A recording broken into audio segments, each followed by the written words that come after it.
They said, "You're too old to travel with us, Grandma. Just watch the house." A phone call that would turn their dream vacation into an absolute nightmare. You know that feeling when someone you love looks at you and sees a burden instead of a person? When your own family decides you're too old, too slow, too inconvenient to include in their lives. I got that message loud and clear when my grandson called me last spring. Not to ask how I was doing, not to say he missed me, but to tell me that the family was going on a trip to Europe, 3 weeks touring Italy and France, and that I was too old to keep up, so they needed me to stay home and watch the house instead. House sit, like I was the hired help, like I was a service they could use instead of a grandmother who loved them. But here's the thing they didn't know. Here's what they couldn't have imagined in their wildest dreams. The next morning, I made a phone call that would change everything, a phone call that would turn their dream vacation into an absolute nightmare. And by the time they figured out what I'd done, by the time they realized I wasn't the frail, helpless old woman they'd convinced themselves I was, it was too late. They were already at the airport. The damage was already done. And I was sitting in my living room, sipping tea, finally at peace.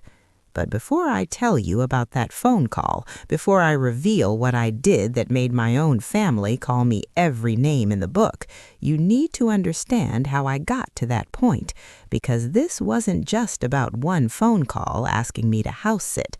This was about 5 years of being slowly erased from my own family, 5 years of watching my children and grandchildren treat me like I was already dead, just an obstacle between them and their inheritance.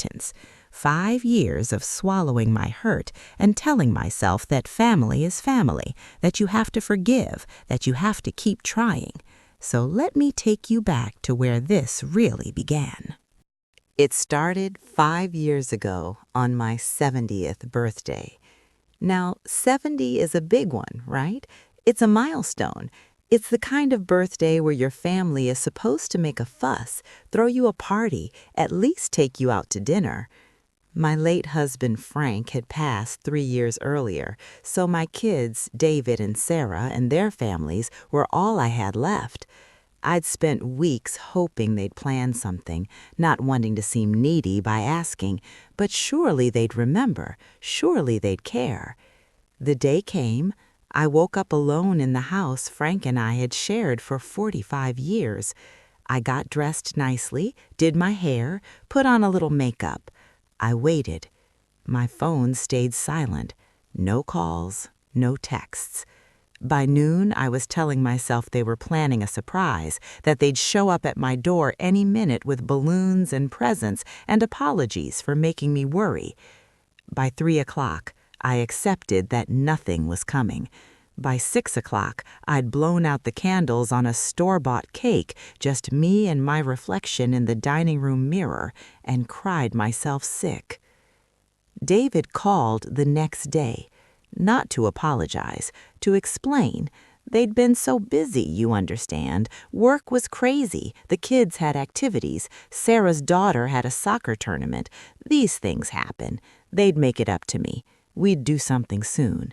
Except soon never came, and that pattern, that casual dismissal of my feelings, of my worth, it became the norm over the next 5 years.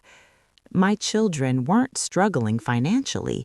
David was a lawyer, pulling in $200,000 a year easy. Sarah had married a hedge fund manager, lived in a house that looked like it belonged in a magazine. They had money for European vacations, for private schools, for new cars every 2 years. But when I'd ask if they could visit, if I could see my grandchildren, there was always a reason it wouldn't work. Too busy, too far, the kids have homework. Maybe next month, next month, next month. A promise that never materialized. 2 years into this pattern of exclusion, they came to my house for what they called a family meeting. I was so happy to see them that I didn't question it. I made lunch, set out cookies I'd baked, fussed over my grandchildren who barely looked up from their phones. After we ate, after the kids were dismissed to the living room, David and Sarah sat me down at my kitchen table with serious expressions. They were worried about me, they said. I was getting older. The house was too big for one person. I'd been forgetting things, they claimed, though I hadn't. What if I fell? What if something happened and no one was there to help? They'd been doing research, they said, and they'd found some wonderful senior living communities. Not nursing homes, they hastened to add, but active adult communities where I'd have people around, activities, care if I needed it. I was 68 years old. I was in perfect health. I walked 2 miles every morning. I volunteered at the library twice a week. I managed my own finances, kept my house clean, cooked my own meals. There was nothing wrong with me, except that my children wanted me out of the way. But I didn't understand that yet. I actually felt guilty, like maybe I was being a burden without realizing it. So I went along with it. I toured 3 facilities they'd selected. Each one was nice enough if you like sterile environments that smell like industrial cleaner and sadness. Each one cost between $4,000 and $6,000 a month. When I pointed out I couldn't afford that on my fixed income, David had a solution ready. I could sell the house where I'd raised my children, the house where Frank and I had built our life, the house I'd lived in for 43 years.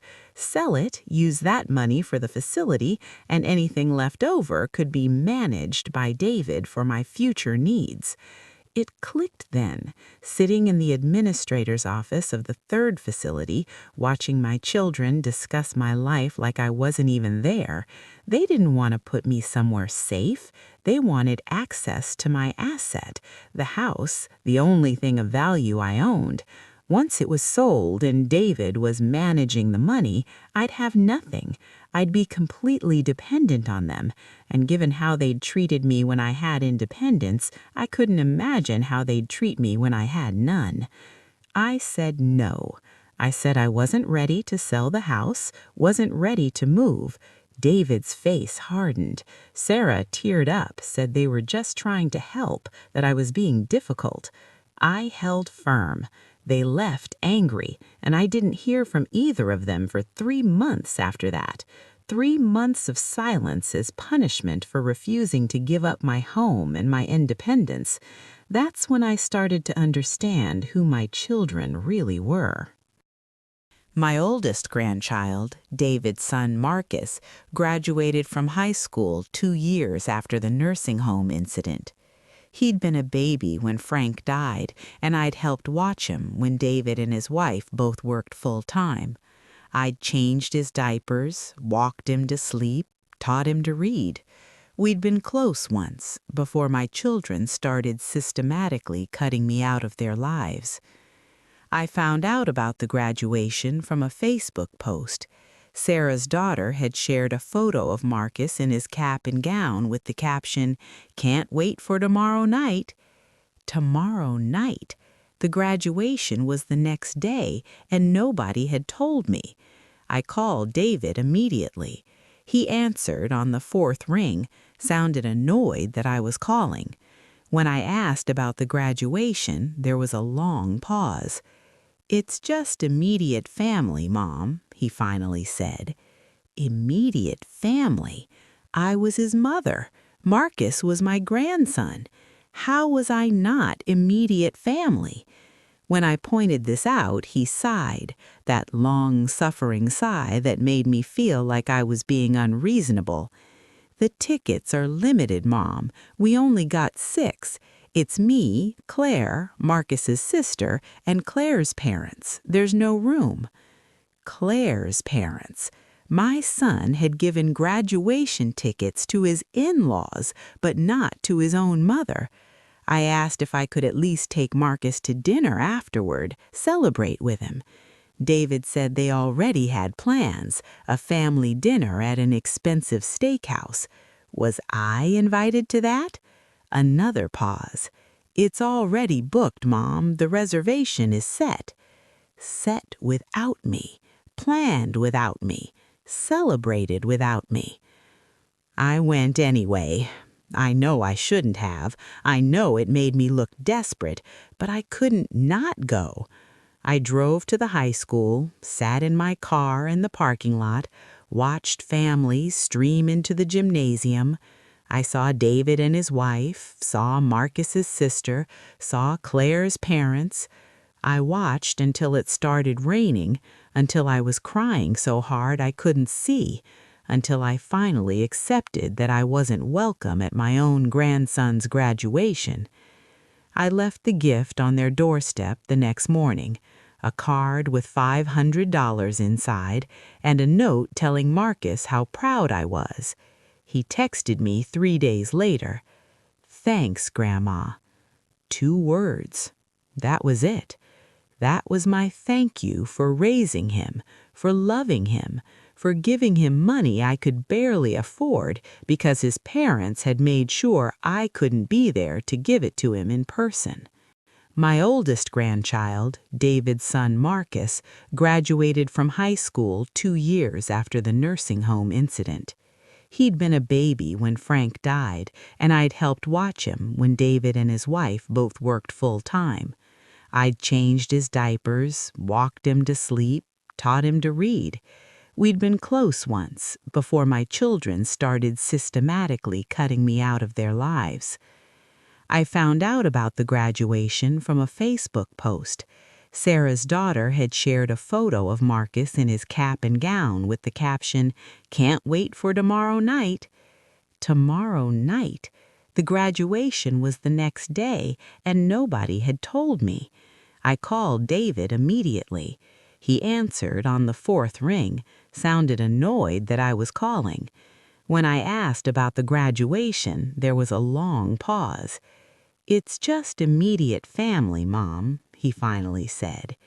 Immediate family? I was his mother. Marcus was my grandson. How was I not immediate family? When I pointed this out, he sighed, that long-suffering sigh that made me feel like I was being unreasonable. "The tickets are limited, Mom. We only got 6. It's me, Claire, Marcus's sister, and Claire's parents. There's no room." Claire's parents. My son had given graduation tickets to his in-laws, but not to his own mother. I asked if I could at least take Marcus to dinner afterward, celebrate with him. David said they already had plans, a family dinner at an expensive steakhouse. Was I invited to that? Another pause. "It's already booked, Mom. The reservation is set." Set without me, planned without me, celebrated without me. I went anyway. I know I shouldn't have. I know it made me look desperate, but I couldn't not go. I drove to the high school, sat in my car in the parking lot, watched families stream into the gymnasium. I saw David and his wife, saw Marcus's sister, saw Claire's parents. I watched until it started raining, until I was crying so hard I couldn't see, until I finally accepted that I wasn't welcome at my own grandson's graduation.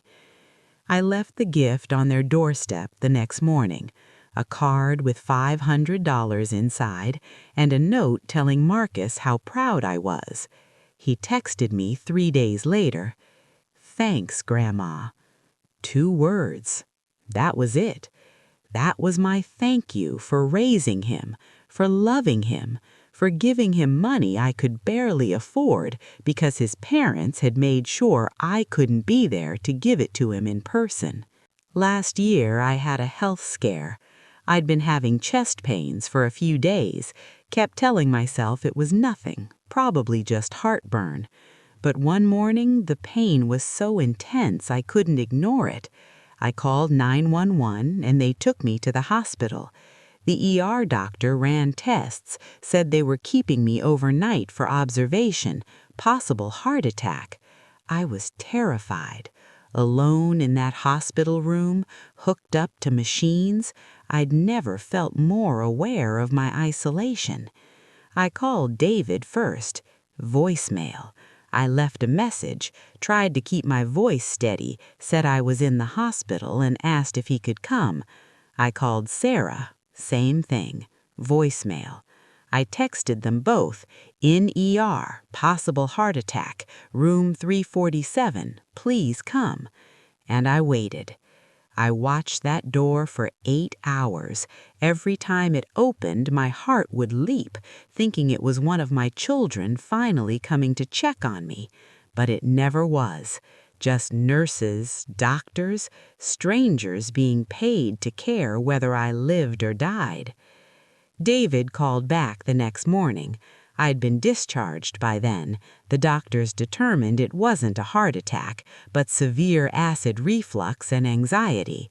David said he'd been in a meeting and couldn't take calls, saw my message late, figured if it was really serious, the hospital would have called him.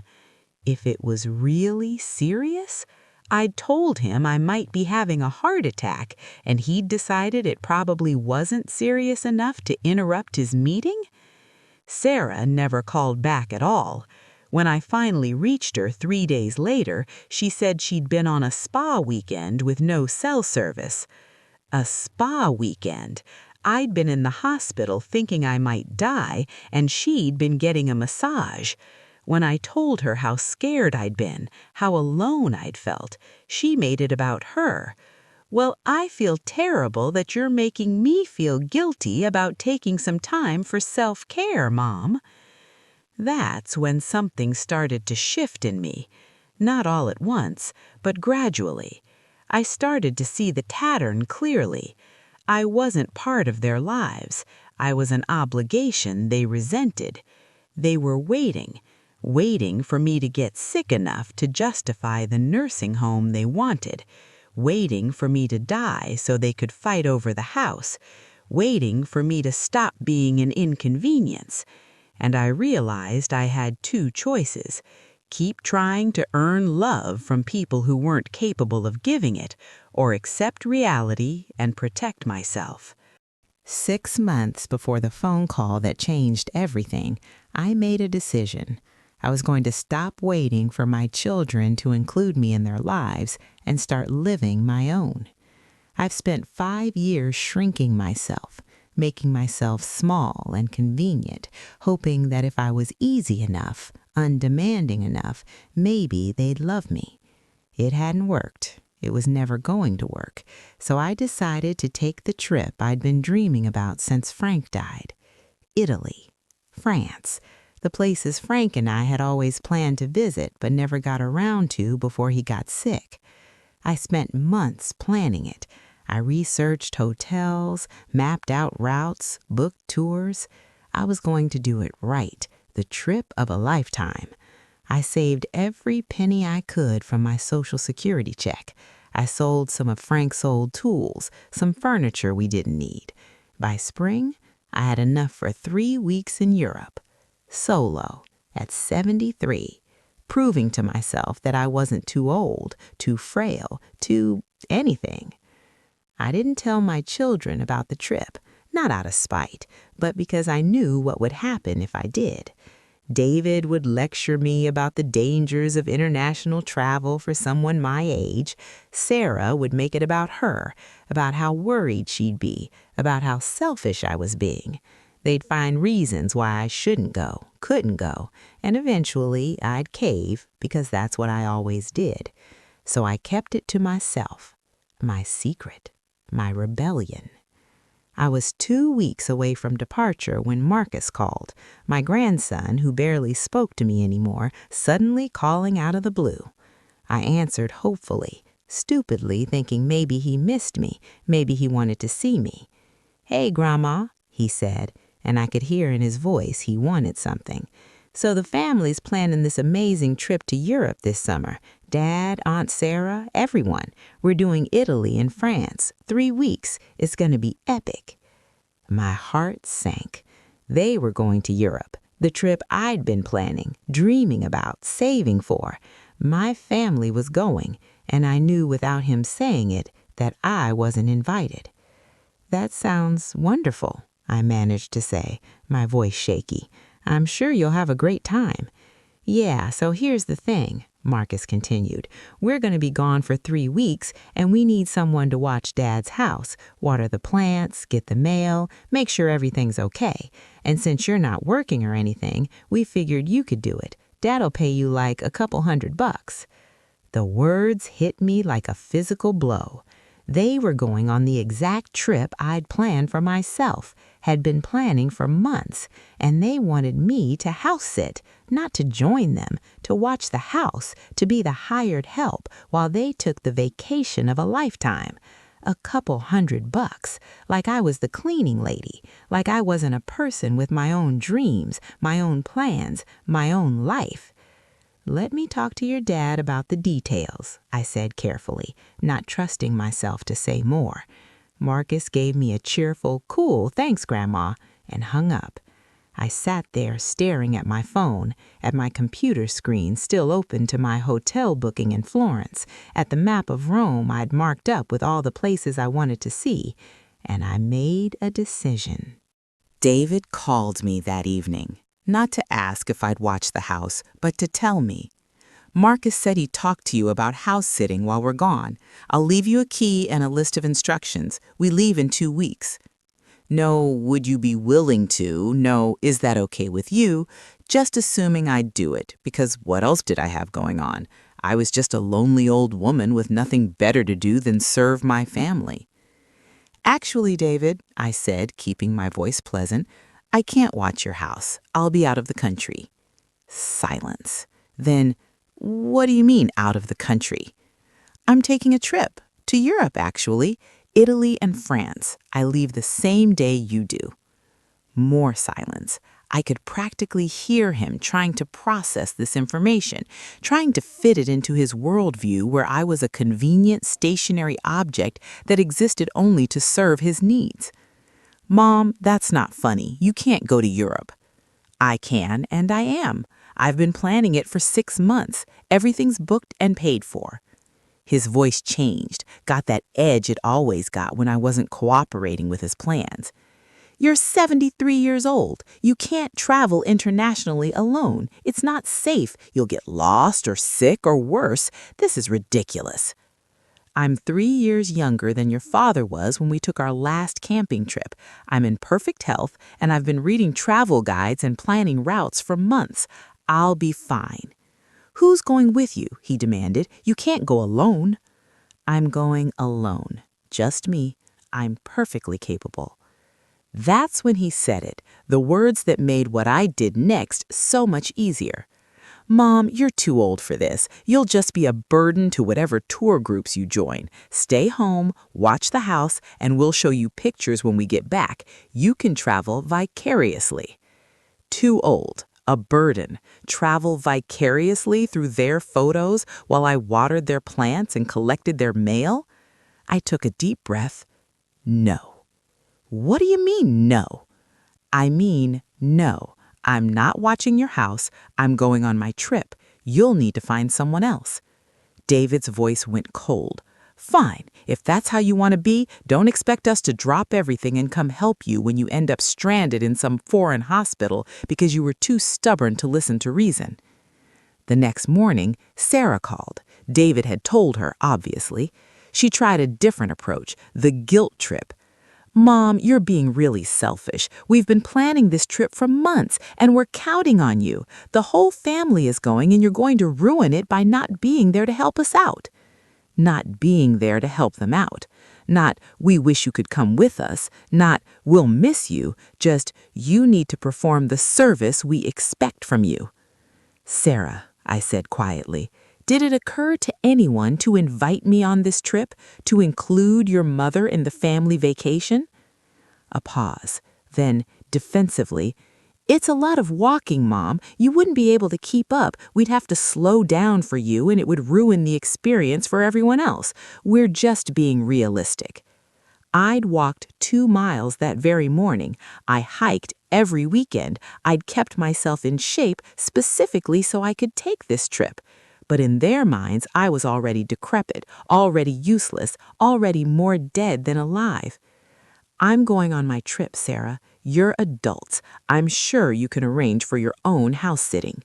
She tried arguing for another 10 minutes, cycling through anger, guilt, and finally tears. When none of it worked, when I refused to cave, she said something I'll never forget. "Fine, but don't come crying to us when you end up alone and lost in some foreign country. You're making your choice, Mom. Remember that." And I did make a choice. The next morning, I made the phone call I'd been planning ever since that conversation with Marcus, the phone call that would teach my children that I wasn't the helpless old woman they'd convinced themselves I was. I called David's boss at the law firm where he worked, and I told him some things about David's expense account irregularities that I'd overheard during a visit to their house months ago. Things David had mentioned casually, not thinking I'd understand or remember. Things that, when properly investigated, might cause problems. Then I called Sarah's husband's company. I'd met his partner once at a family function, had his business card somewhere. I found it. I called him, and I mentioned very casually that Sarah had told me about some investments her husband was making, and I was concerned because they sounded very similar to something I'd read about in the news regarding insider trading. Was I understanding that correctly? Were these calls ethical? No. Were they fair? Probably not. Were they based on solid information? Mostly overheard fragments and assumptions, but I didn't care anymore.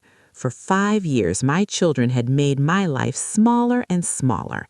They'd excluded me, used me, waited for me to die. They'd dismissed me as too old, too weak, too inconvenient. And now they wanted me to sacrifice my dream trip to watch their houses like a servant. So I set a few fires and watched them try to put them out. The day of departure arrived. I woke up at 4 in the morning, too excited to sleep. I double-checked my bags, my documents, my itinerary. I'd arranged for a neighbor to check on my house, a lovely woman my age who thought what I was doing was brave and wonderful. I called a taxi to take me to the airport, checked in for my flight to Rome, and allowed myself to feel something I hadn't felt in years. Joy. Pure, uncomplicated joy. My phone buzzed as I waited at my gate. David. I almost didn't answer, but curiosity won. "What?" I said, not bothering with pleasantries. "What did you do?" His voice was shaking with rage. "My boss called me in this morning. There's an investigation into my expense reports. Someone made an anonymous complaint. Was it you?" "I have no idea what you're talking about," I said calmly. "I'm at the airport. My flight boards in 20 minutes. "You're really going?" He sounded shocked, like he'd convinced himself I'd cave at the last minute. "Mom, this is insane. You're going to get yourself killed or robbed or lost. When something happens, don't expect me to drop everything and come rescue you. I'm dealing with a career crisis right now because of some vindictive person who wants to destroy me." "I hope you figure it out," I said without sympathy. "Have a nice trip to Europe. Send me pictures. I'll send you mine." Sarah called 10 minutes later. I was already in line to board. "Mom, did you call Richard's business partner? He's asking all these questions about trades Richard made last year. Richard is freaking out. Did you do this?" "I'm boarding a plane, Sarah. I'll talk to you when I get back." "When you get back? You're actually going? After what you've done to our family?" "Have a wonderful trip," I said, and ended the call. I turned off my phone, handed my boarding pass to the gate agent, and walked down the jet bridge to my plane, to my seat, to my trip, to my life. Rome was Everything I dreamed. I walked the cobblestone streets, threw a coin in the Trevi fountain, climbed the Spanish steps. I ate pasta and gelato and drank wine at sidewalk cafes.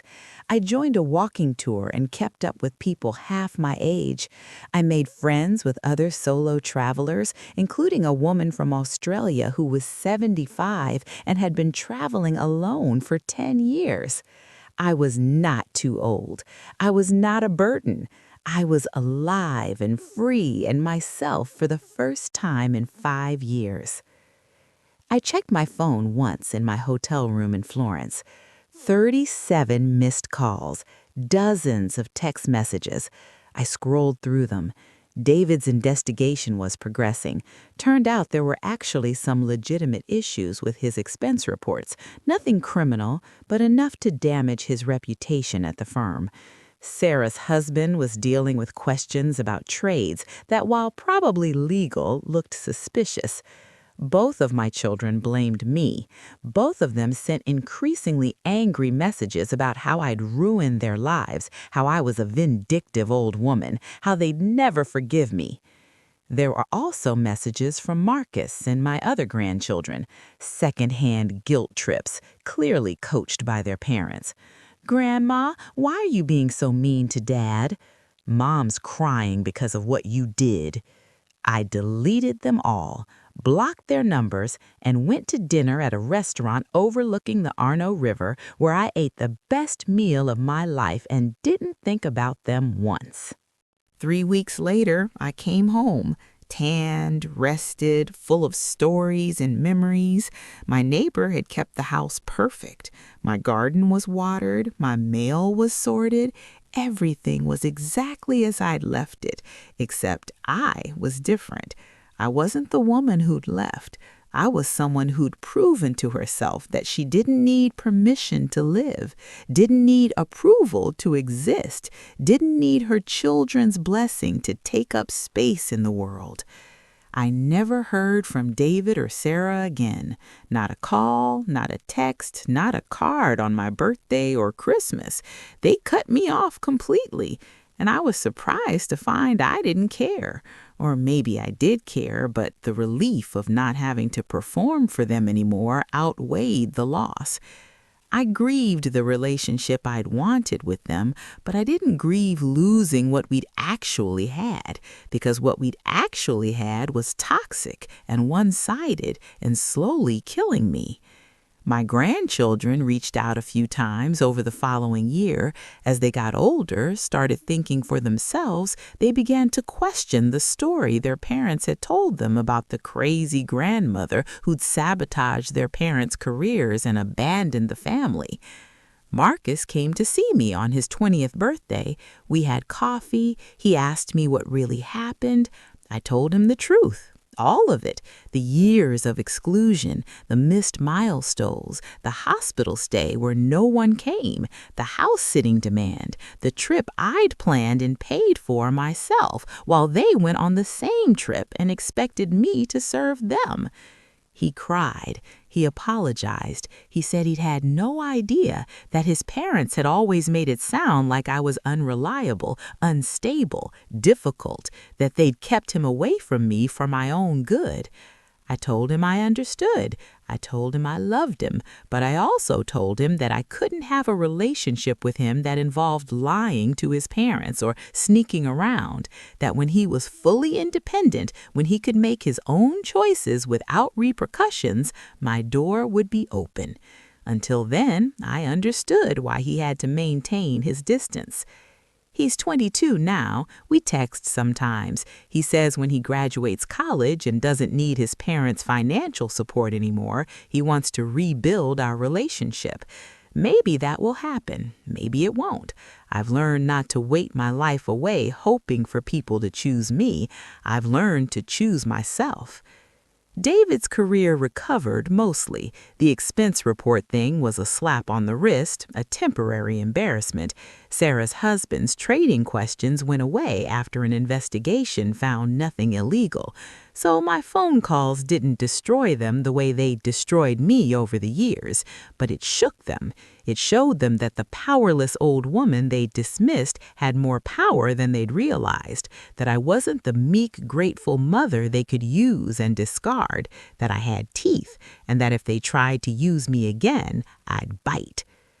People ask me if I regret it, if I wish I'd handled it differently, if I miss my children. And here's my honest answer. I miss the children I raised. I miss the relationship I thought we had, but I don't miss the reality of what that relationship actually was. I don't miss being treated as less than. I don't miss funding their lives while being excluded from them. I don't miss waiting for crumbs of attention and affection, and I definitely don't regret my trip to Europe. Because here's what I learned on those cobblestone streets in Rome, in those cafes in Paris, on that train winding through the Italian countryside. I learned that I'm not too old, I'm not too anything, I'm exactly who I need to be, and I don't need anyone's permission to exist fully. I learned that family is supposed to add to your life, not subtract from it. And I learned that sometimes the most loving thing you can do for yourself is walk away from people who refuse to love you back. So to the grandmothers listening to this, to the parents being used and dismissed by their adult children, to anyone being told they're too old, too slow, too inconvenient to matter, I want you to hear this.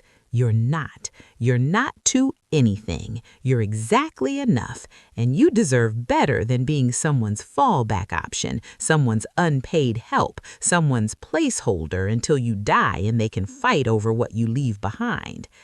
My children wanted me to watch the house while they took the trip of a lifetime. Instead, I took my own trip. I spent my own money. I proved to myself that I was capable and strong and deserving of joy. And yes, I made a few phone calls that caused them some temporary problems. Do I feel guilty about that? Not even a little bit. They'd spent 5 years making my life smaller. I spent one morning making their lives more complicated. We're even. I'm 75 now. I've been on 4 more trips since that first one to Italy. I've seen Greece, I've seen Spain, I've been to Iceland, I've taken up painting. I volunteer at a women's shelter, teaching older women who've been in abusive relationships that it's never too late to start over. I have friends, real friends, who value me. I have a life that's mine, and I have absolutely no regrets.